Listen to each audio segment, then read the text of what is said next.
Today's episode is sponsored by Sonos Arc. It's the premium smart soundbar for TV, movies, gaming, and more.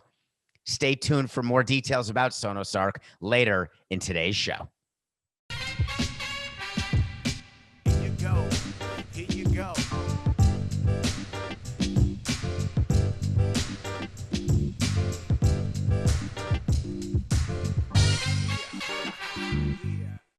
Freudian slip, the nothing personal word of the day, brought to you by Elvis.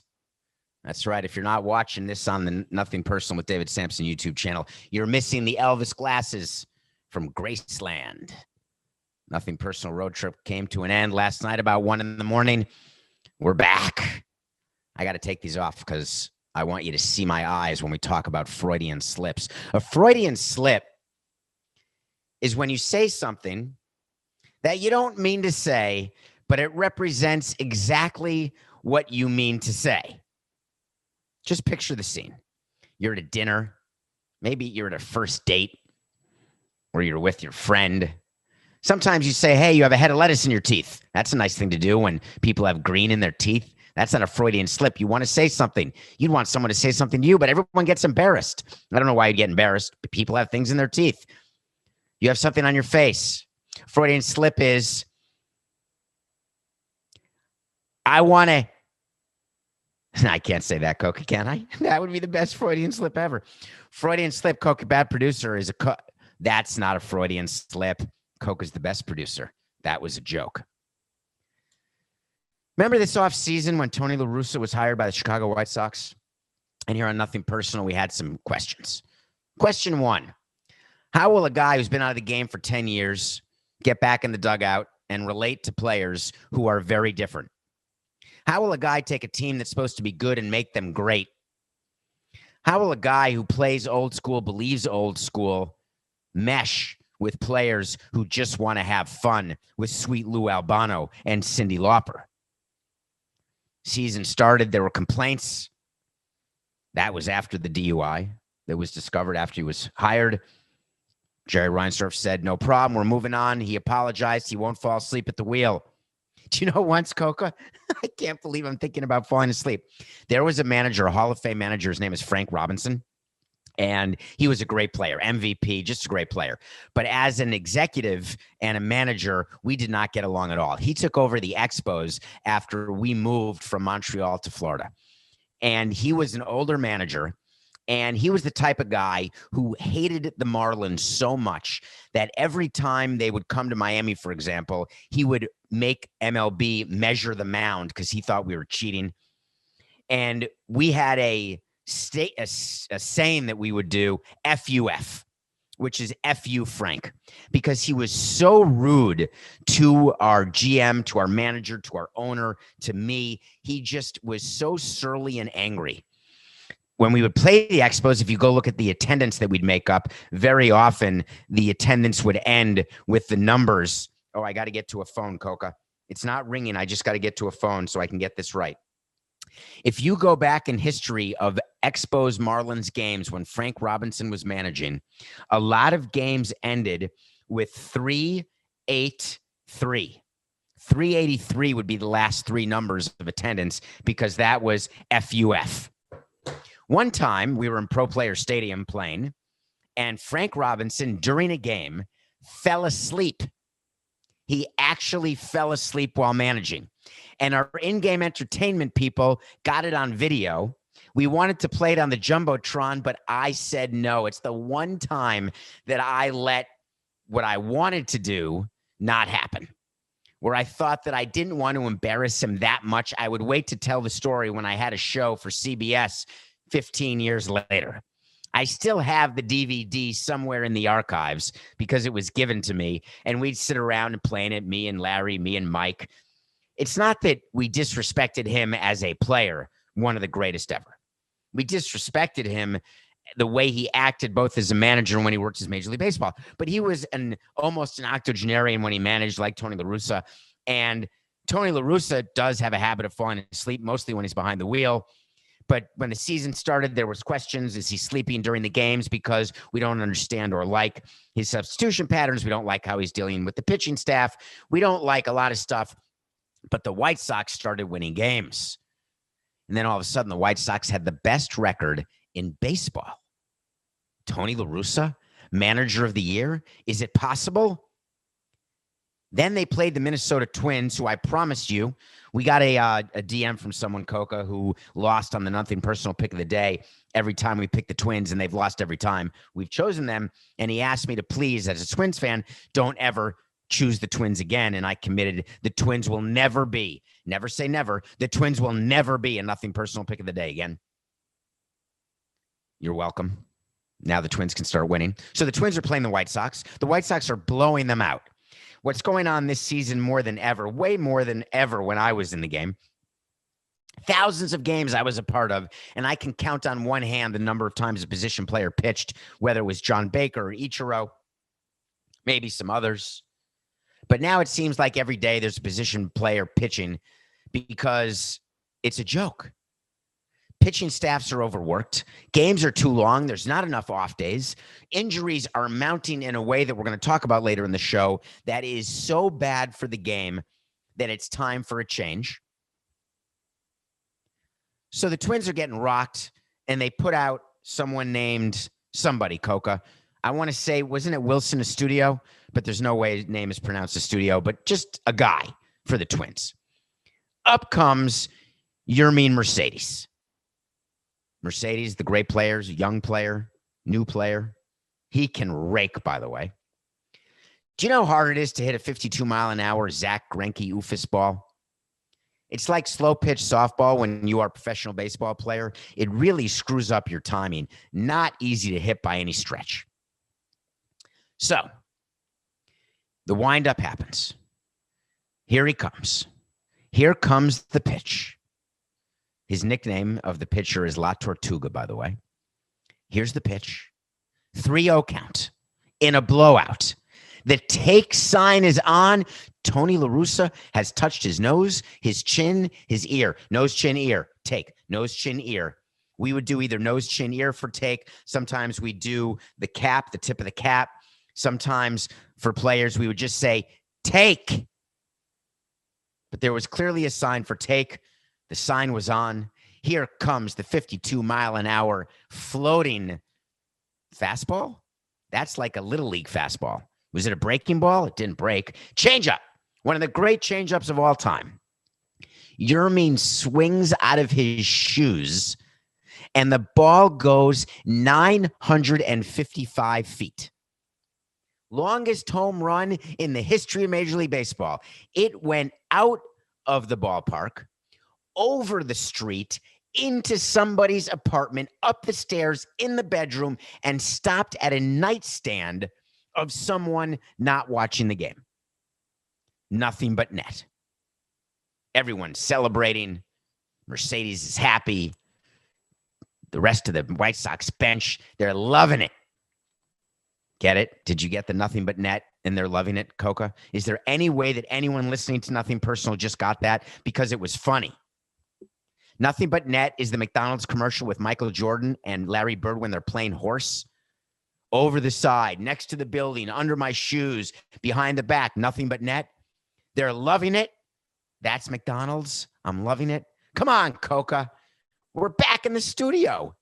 Thought you'd be more excited about that. I know this is an episode sponsored by Sonus, and I'm supposed to be much more serious and buttoned up, and you're supposed to hear me much better. Can you hear me now? The White Sox are all excited. The next thing we know, Tony La Russa is meeting the media. He made a mistake, La Russa said. There will be a consequence that he has to endure here within our family.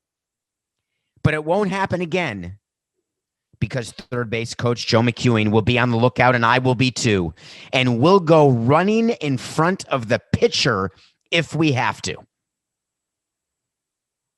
That's not even the Freudian slip yet. I want to talk about Tony La Russa's statement and my view of it. Who's lucky? Tony La Russa, let me tell you something about you. You're a Hall of Famer. I live for at least a decade watching you in spring training every day. I know exactly how you manage.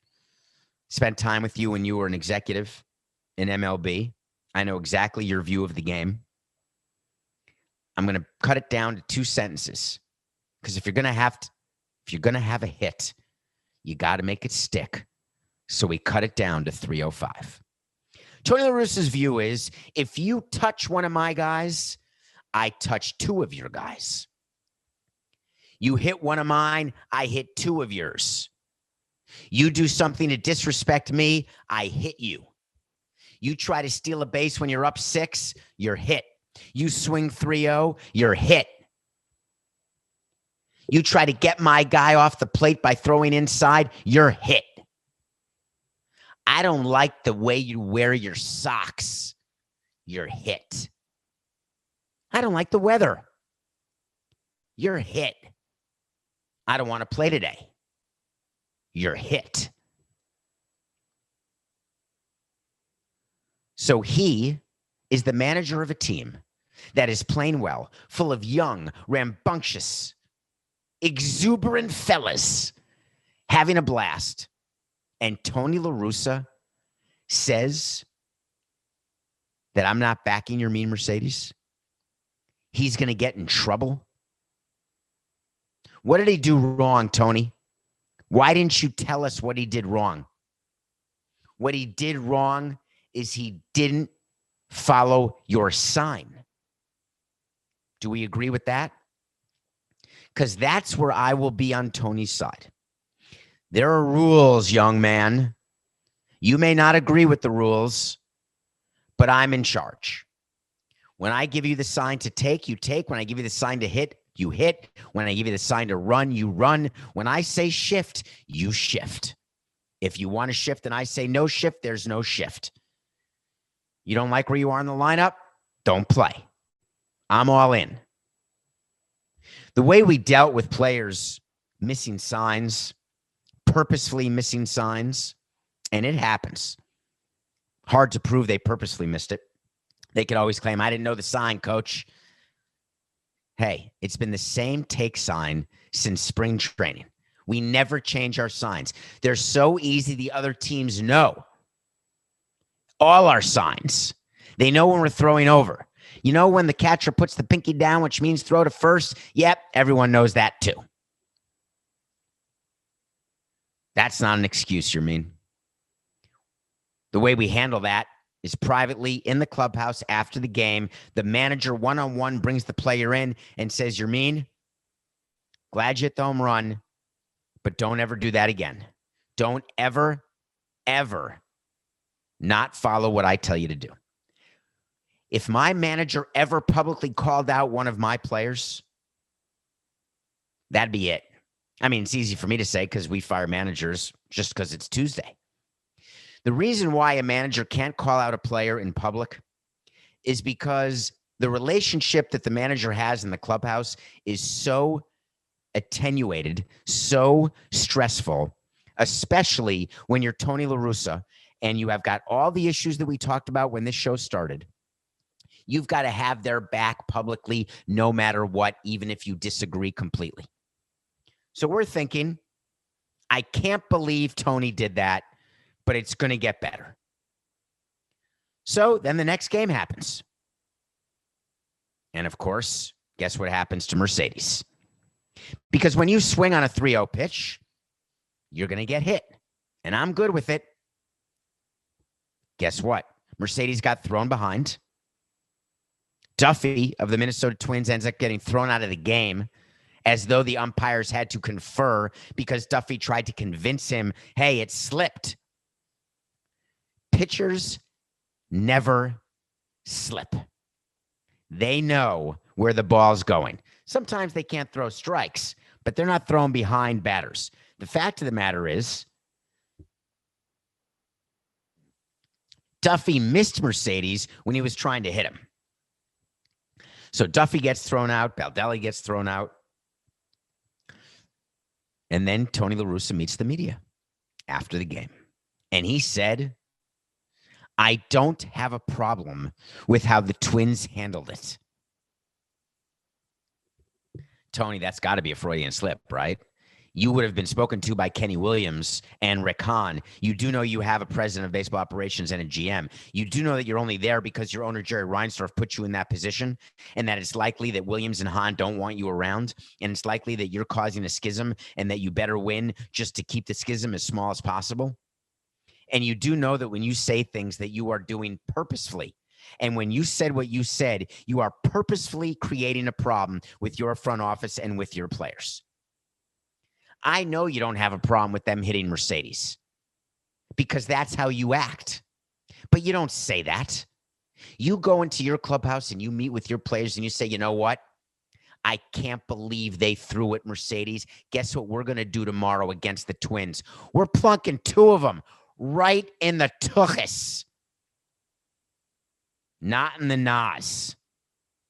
We may talk about what happened to Kevin Pillar later. I don't know if there's room in the show. I'm just going to mention that Kevin Pillar got hit in the face and it gave me PTSD. It's horrible.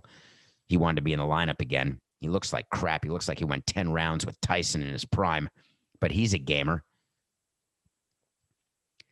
Tony La Russa. What are we going to do with him? So here's how it plays out. The White Sox are going to finish this season with La Russa. If the White Sox miss the playoffs, experiment over, La Russa done. If the White Sox lose in the wild card round, I'm still going to say La Russa experiment over. I think he's got to make it to the LCS. He doesn't have to win the pennant, but he better take this team to the LCS if he wants to come back. Because even Jerry Reinsdorf, who is now listening to La Russa probably more than Kenny and Rick, and he's been with Kenny a long, long time.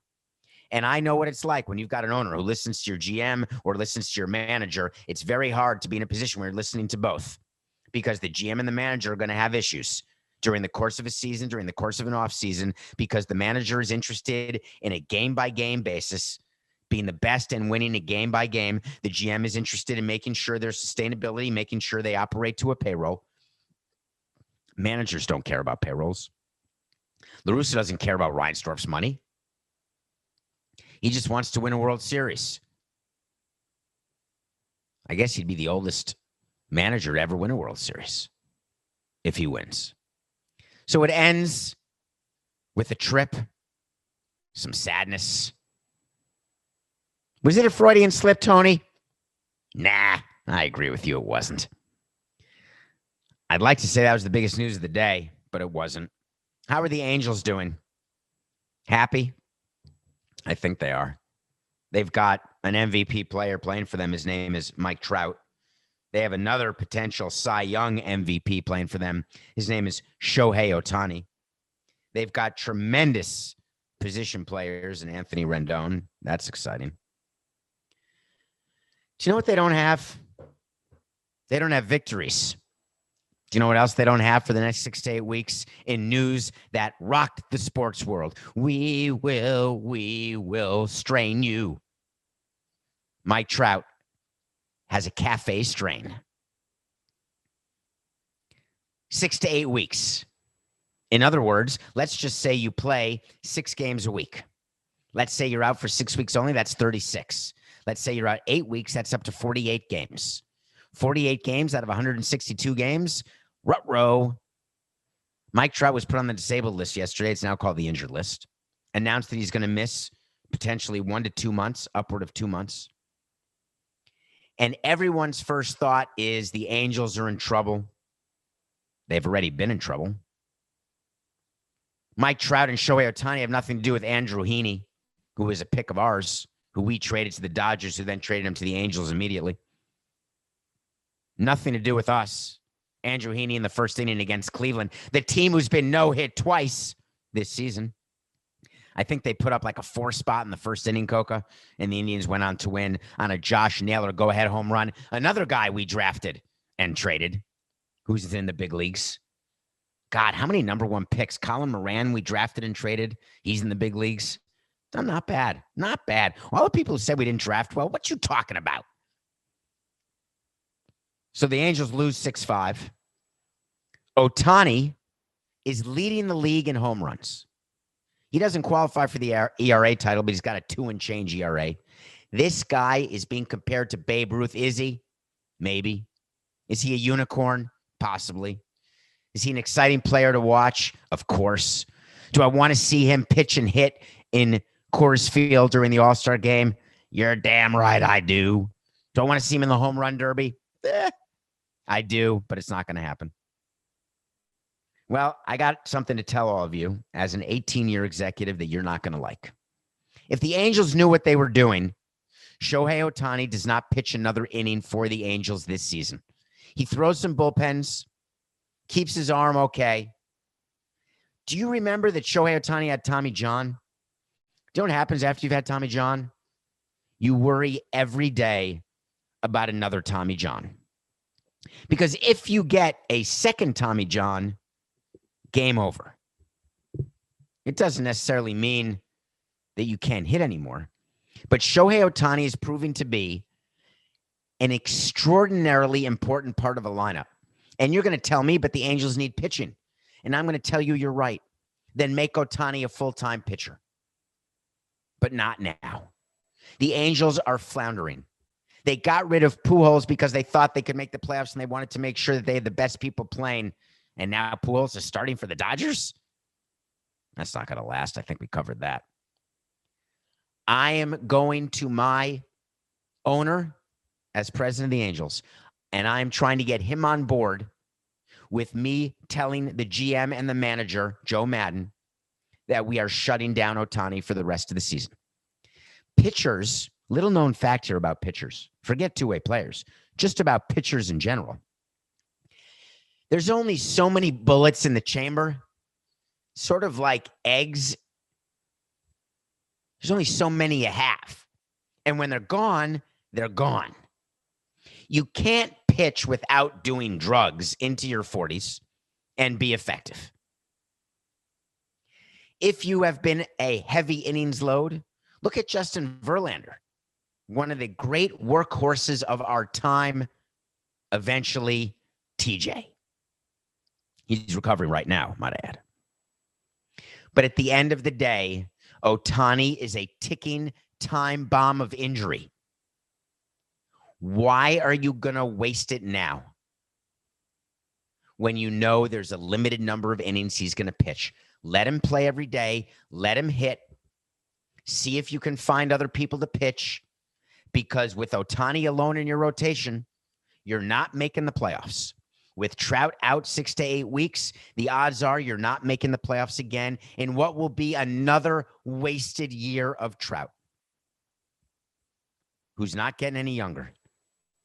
But he's not old, but he's not getting younger. The hardest decision the Angels will have to make is whether or not they're in or out, because they will not want to admit they're out. Trust me, I hated admitting we were out. It's the worst feeling in the world because you build up. You spend all off season putting your team together. You put your lineup together. You watch the team during spring training. You are so excited. Then you see your players starting well. You look at your division. You see Oakland losing the first few games. Houston stinks. They've got some injuries. Then Oakland wins a bunch in a row, but you've got Ohtani. You're feeling great. And then, holy crap, it's the middle of May and you're almost in last place. And then, oh no, is it true? Another injury. That phone call stinks. David, Trout's out. The MRI showed a calf strain. He's done. How long? 6 to 8 weeks. Really? How long, really? Do you know we never tell the public what the real amount of time that a player's going to miss? Because we don't want any team to think they have any sort of leverage in a trade situation. We don't want anyone to know anything. So we'll announce an injury. We'll announce a timeline that is generally associated with that injury. But we'll know that the actual time that that player's out is not in any way related to what you hear. So let's just say Trout's out 6 to 8 weeks. I say they've got 2 weeks left. The rest of May and the first week of June. And if the Angels are still in last place, a game out of last place and fourth place, and they don't shut down Ohtani, they will rue the day. Mark my words. We are going to raise the bar right now. Raising the bar presented by Sonos Arc. Raising the bar, that means Sonos Arc is a sound bar. Sonos is this incredible company. They make... You can hear music. It makes your TV work better because the built-in speakers for TVs generally are not good. You can work everything from your phone. It's just brilliant. But anyway, we have a segment called Raising the Bar presented by Sonos Arc. And how about some pitchers who are raising the bar on some crappy hitters? Coke and I had a slight disagreement about whether or not the pitcher's bar has been raised by another no-hitter. Were you up late last night? Jared Kelenic and the Seattle Mariners got no hit by the Detroit Tigers. Do you know that the Seattle Mariners have now been no hit twice, once by the Tigers and once by the Orioles? Do you know the level of despondency that they feel in the front office right now? Yeah, they're around 500. They can sort of feel good about that. When you get no hit, it feels so badly. But the hitting in MLB is so bad. The ball, is it dead? Maybe. The reality is that the average team batting average is lower than I can ever remember it. The number of teams hitting below 230 would shock you. It's embarrassing to actual hitters, former actual hitters who are now retired Hall of Famers or almost Hall of Famers. It's embarrassing. But the pitchers have raised the bar because they see an opening. They see how the hitters are just not as developed as they are. And you're seeing no hitters every month in Donnerstick. Except this one was a Tuesday. That means every Monday and Wednesday. There have been 5 no-hitters this year. Is that right, Coco? Only 5? I thought this was the 6th for some reason. 5 no-hitters. Wade Miley, Carlos Rodon, both against Cleveland. Oh, God. John Means, Spencer Turnbull, both against Seattle. And then don't forget our favorite nothing personal pick of the day to bet against Jose Joe Musgrove. I don't know why I called him Jose. His name is Joe Musgrove. Versus Texas. So I'm watching the Tigers on a plane, actually, and thinking to myself, what are pitchers going to do in arbitration in free agency when they're comparing themselves and they used to be able to say he has a no-hitter, that's worth money. He's got an ERA under 3, that's worth money. We're going to now have to argue as a club, that's $1, it's not we. They're going to have to start arguing that while you think pitchers have been raising the bar, the truth is the entire frame has simply changed, where if you don't have an ERA under 3, then you cannot be in a rotation or a bullpen. So what I'd be working on with free agents and arbitration eligible players is how to redefine what is successful. But until that happens, we have to say the pitchers around baseball have done an incredible job of raising the bar. And if you're a hitter, make an adjustment. When's that going to happen, Coca? That's my question of the day. Not my word of the day, my question of the day. If you don't like the shift, bunt against it. If you don't like rounding out to left field, hit the opposite way. If you don't like hanging your head and walking back to the dugout with a man on third, under 2 outs, put the ball in play. Try it. What could happen? It's not even a big deal.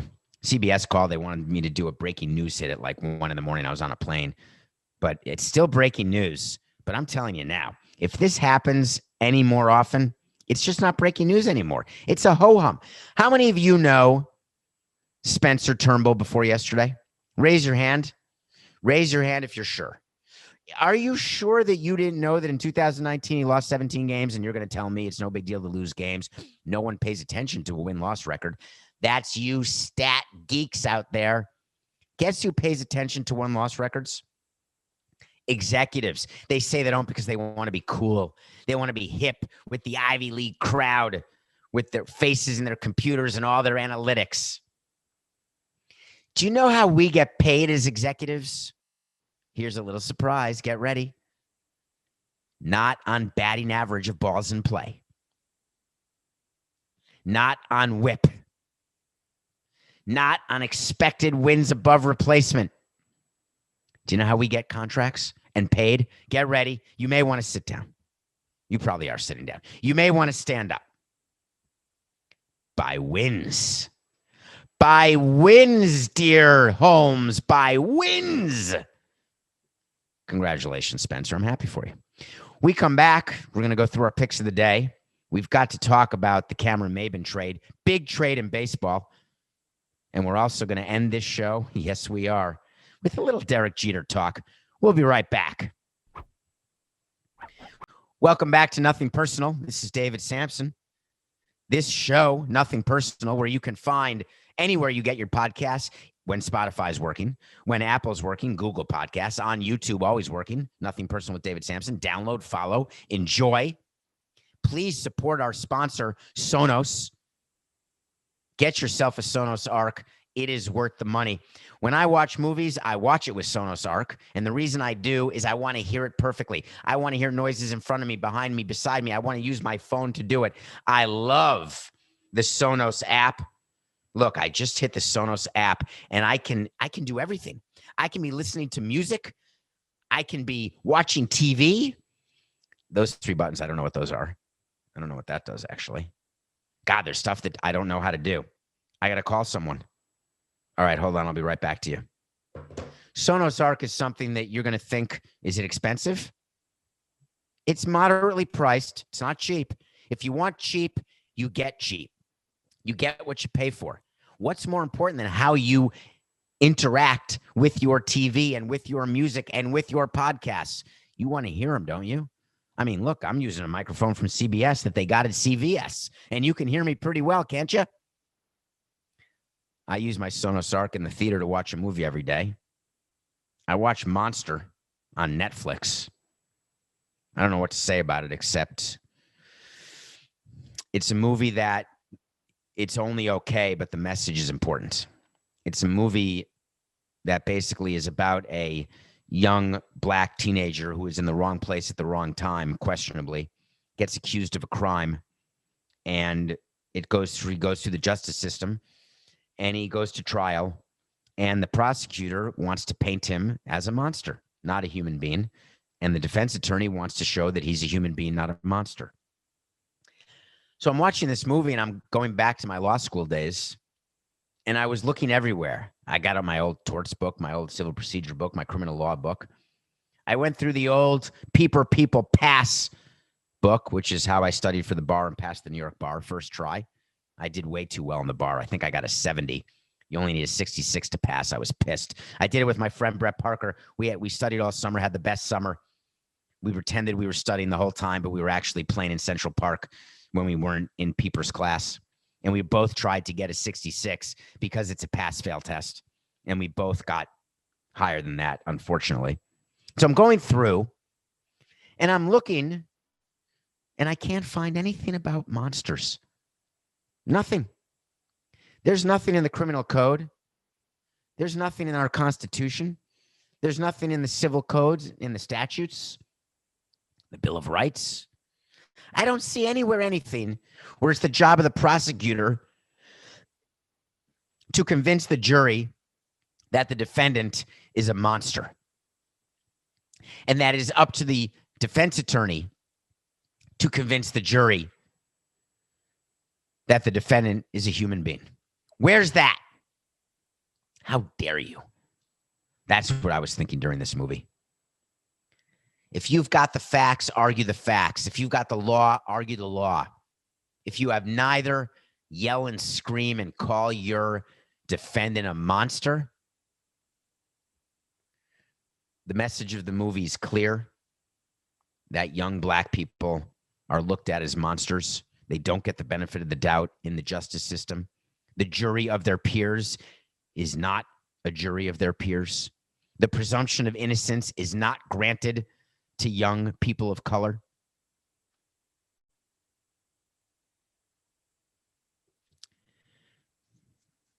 It ought to bother you as much as it bothers me, because one day it's going to be you.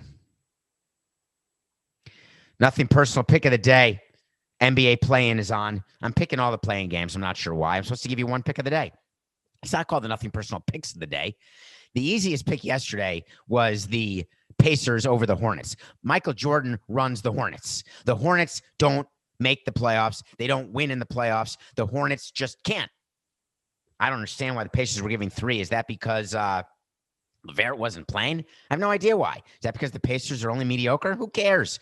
Pacers crushed them. How about the Wizards? Did they beat the Celtics? No. I had to wait to see the Wizards aren't going to make the playoffs. They have one more try, but the Celtics just beat them. Jason Tatum is just a better player than Russell Westbrook. Careful, Coca. Jason Tatum is a better player than Russell Westbrook. That's a fact. So we're now 67-45. Tonight we've got 2 play-in games. I'd like to say to the NBA and to ABC, thank you very little for making me stay up till 1 a.m. to watch the Lakers play the Warriors. Thank you very little. But you know I'm going to watch it. The first game is Grizzlies over the Spurs. Popovich, Hall of Fame, best coach ever. Grizzlies are a better team. They're only favored by 4. I'm not sure why the line is so low. We're taking the Grizzlies over the Spurs. Second game, Warriors are getting 4 from the Lakers. What an impossible game. Don't bet this game, Coca said. Who knows who's going to win? Yeah, well, I don't have that luxury, do I, Coca? Because the camera's right here and you're only in my ear. I got to go with Steph Curry. How do I not? Steph Curry getting 4 points. Steph Curry. Do we have an over-under, Coca, anywhere on a prop bet on Steph Curry's total points? I'm sure it's somewhere on William Hill.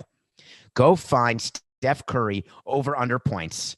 And the bonus nothing personal pick of the day, which Coca may find, he may not. You may find on your app if you're in a state where it's legal. And if you're not in a state where it's legal, you're just going to call your bookie. And I'm in. See if you can get a Steph Curry over. Because we're taking the Grizzlies -4, the Warriors +4, and in a bonus nothing personal pick of the day, we're taking the over on Steph Curry's points. Wait to see is when I tell you something's going to happen. When it does, great. When it doesn't, fine. Either way, we do revisit it. Well, the NBA play-in tournament is happening on October 22nd, 2020. The wait to see was Stan Van Gundy will lead the Pelicans to the playoffs. What a disappointing season. They couldn't even get to the play-in game. We lost that wait to see. My wait to see today for you is about a new Mets player. How many Mets fans out there? You know, Kevin Pillar got hit in the head. We talked about that. Hit in the face. He's got nasal fractures. They need outfielders. Here's what happens when your player gets hit in the face or gets hurt. 29 teams start texting you, hey, we got this guy available. Hey, we got this guy available. You need an outfielder. We got this guy available. Oh, you need a pitcher. You need a second baseman. We got this. We, of course, carry around a list of every roster. We go around and we will return the calls of the teams for which they've got players we want. But when you've got an injury and you're trying to replace that injury quickly, the teams are going to hold you up and ask for your better prospects. And you're generally going to say, how desperate are we? And if the owner says you're desperate, you give up better players. If you're not desperate, you hold on to your prospects and you get a worse player from a team. That's what the Mets are doing. The Mets acquired Cameron Maybin. Yes, the same Cameron Maybin who we traded for Miguel Cabrera. Yes, the same Cameron Maybin who's still in the big leagues 14 years later. Yeah, the same Cameron Maybin who was a top 5 prospect in all of baseball. He was Jared Kelenic, who's now hitting below 200, by the way. But don't panic. In Seattle, just try to get a hit. Cameron Maybin was on the Cubs. No, he wasn't. Cameron Maybin was on the taxi squad. No, he wasn't. Cameron Maybin was in AAA. It's a great name. He's a AAA player. You call up the Cubs if you're the Mets. Hey, do you got Maybin available? Maybin? To do what? Like to come to the big leagues? You want Cameron Maybin in the big leagues with you? Hold on. Let me get back to you. Hey, Theo. I'm just kidding. It's not Theo anymore. Hey, Jed. No, I'm just kidding. Hey, Ricketts. Are you okay if we trade Cameron Maybin? Well, is he going to be on the Cubs? Are we going to call him up ever? It would take a miracle. I don't think we're going to call him up. Well, do we like him in AAA? Is he helping out any of our prospects in AAA because he's such a professional and such a great guy, which he is? He was a Marlin, by the way. He's a great guy. He was a Marlin a second time is what I mean. After the first initial trade in 2007, I think it was. Yeah, I don't think we're going to call him up. Well, what are we going to get back from the Mets? Hold on. Let me explain how this works. If we trade Cameron Maybin to the Mets, we're getting nothing. Cameron Maybin's trade value is 0. You can't trade a player for 0. So we're going to ask for 1 pitching machine, 1 radar gun, and 2 freshly scuffed balls inside a humidor. I think we can get that. Hold on. Let me call the Mets GM. Wait, who is the Mets GM? I don't even know. All right, we're going to call Steve. Steve, are you there? Oh, no. Okay. Sandy? Sandy, you want Maben? All right. Are you good with the radar gun and the humidor with fully scuffed balls that are new? No? Well, what will you give us? You will? We'll take it. $1. Some of the best trades I ever made were for $1. Love you, Cody. Dollar is very common. When you read in the paper that a player was acquired, and that's how you read it. Cameron Maben acquired for cash considerations. That's $1, folks. Every time. And do you know how they get the dollar?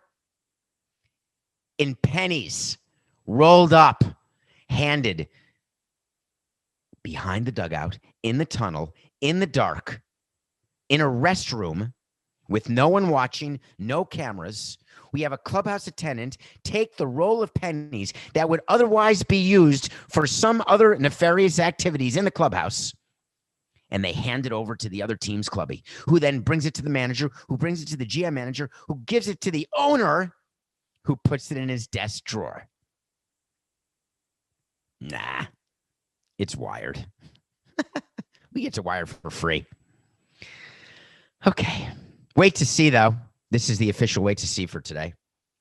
Do you know how long Cameron Maben will be on the Mets active roster before he's designated for assignment? I'm telling you now, because that's how these trades work. When you trade a guy for $1, you want him to help out while Pilar's out, and you then designate him immediately when they're ready, when anybody's ready to come back. Cameron Maben will be designated for assignment and taken off the roster no later than June 30th. Book it. Wait to see. You know what else we're waiting for? It's coming next year. Are you ready? Oh, Captain, my Captain. It turns out that they're doing an entire documentary about Dead Poets Society and Robin Williams. Oh, Captain, my Captain. I wonder if Ethan Hawke will return. Yeah, that's not what I'm talking about. You knew I was going to get to this.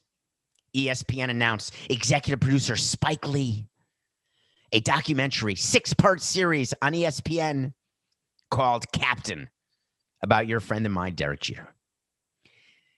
That's the big font, Spike Lee. Little font, MLB and the Players Tribune are also producers of the documentary. That's it. Game over. What a waste. It's going to put the puff and fluff and the fluff and puff. You think that we're going to get a look inside Jeter's gift baskets that used to leave for women? Do you think we're going to get an explanation of how he overpaid for the Marlins by about $500 million? Do you think it's a coincidence that his 5-year contract runs out the year that this is coming out, and he's going to be a free agent if he doesn't get re-signed by the Marlins, if the Marlins aren't successful? Do you think this is anything more than a PR piece? It's not. Do you think there'll be anything about times that Jeter would pull up to bars in New York and have people get out of the car and get people out of the bar, go with him? Not the end of the world, by the way. We were all jealous of it. Think there'll be stuff about the way Derek is within the Marlins organization, how he treats his employees? Think there'll be anything about the decisions that have been made from a business standpoint or baseball standpoint? I'll tell you what, there will be. Farm system. Great farm system. Now, please, this is not me having a personal beef with Derek Jeter, because I don't. I love him. I'm thankful for him. Look what he did.